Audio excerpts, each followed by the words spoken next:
Hello, my name is Stacey Dawes, and I'm the Caregiver Engagement Lead at Family Caregivers of BC. Today, I will be discussing the social and demographic trends that affect working caregivers and some tips on how to manage your role. So what do family caregivers do? 75% help with transportation for daily living, things like medical appointments and social activities. 23% help with administering medical treatments. 22% help with personal care like washing and lifts in relation to lack of mobility and foot care. 33% schedule and coordinate appointments with doctors and specialists on receiving respite and social interaction. 1 in 3 caregivers are juggling work and care. The research shows most caregivers experience wonderful gains by giving back to the person they are caring for and enjoy the strengthened family relations. However, the strains of managing a job or operating a business and being a caregiver can take its toll. Some of you may relate to this image. With baby boomers living longer, we are seeing more family and friend caregivers step in to support them.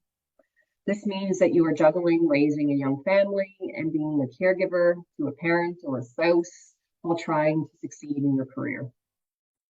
You may be trying to maintain a sense of who you are and your purpose as a working professional while feeling pressure of building strong relationships with your care recipients and your children.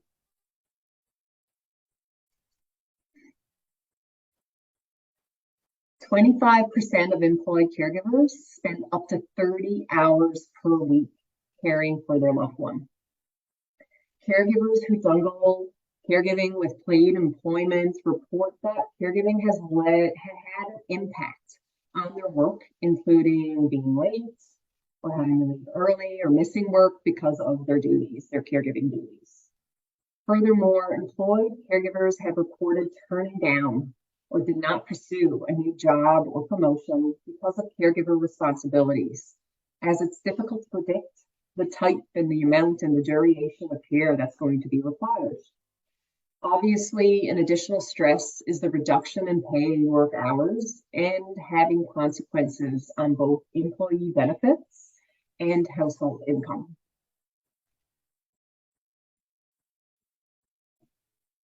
Families have always been the primary source of support for older adults in Canada.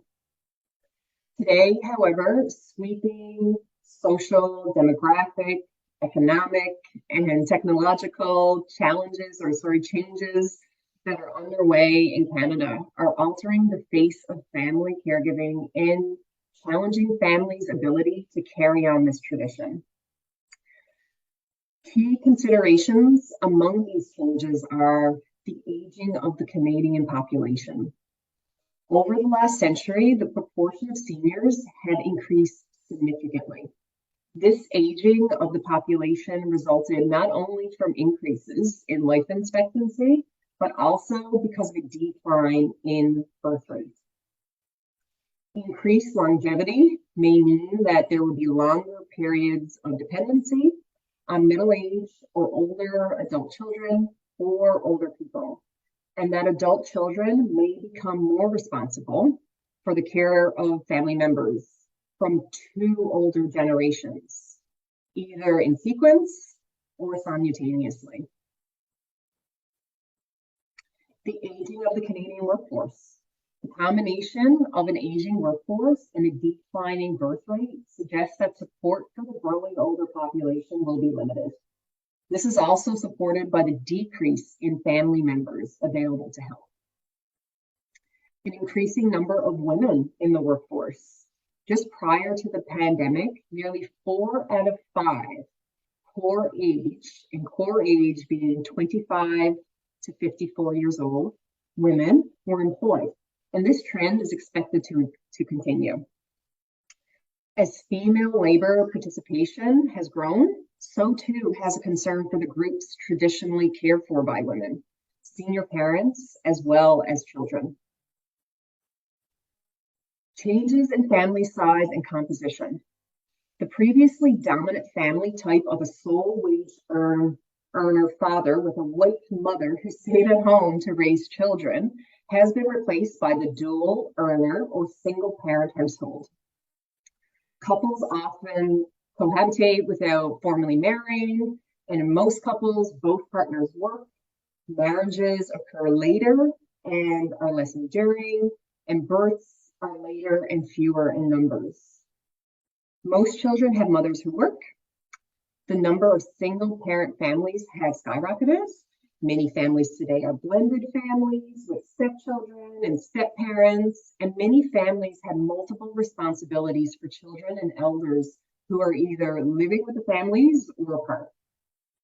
The number of three-generation households are growing, and the number of grandparents raising grandchildren is increasing.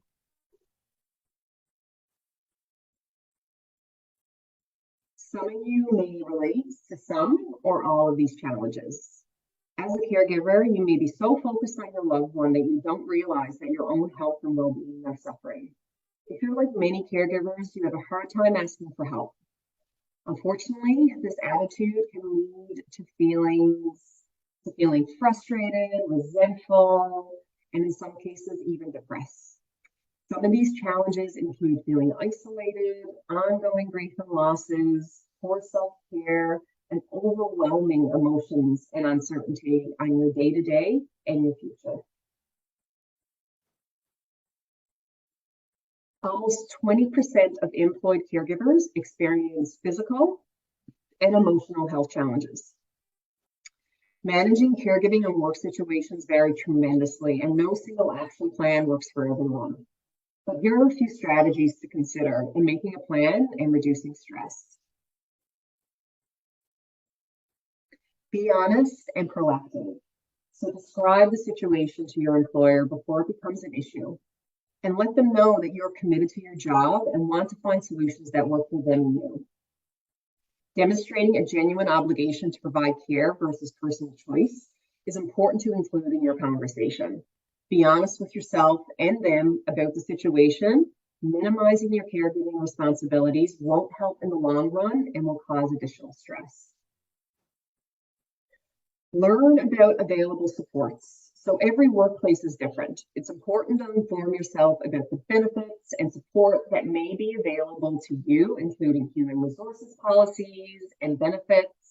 Explore ideas that allow you to manage your caregiver role and work responsibility, including realistic alternatives and available caregiving options, like other family members or friends or healthcare and community supports. Some of the questions you may want to ask: can you work flexible hours? Is there someone who can cover for you if you need to leave the office or finish your day early? What policies does your company have in place to support working caregivers? Document. So create a file and keep track of all of the information about your situation, how it changes over time, and all of the interventions and programs being accessed or used.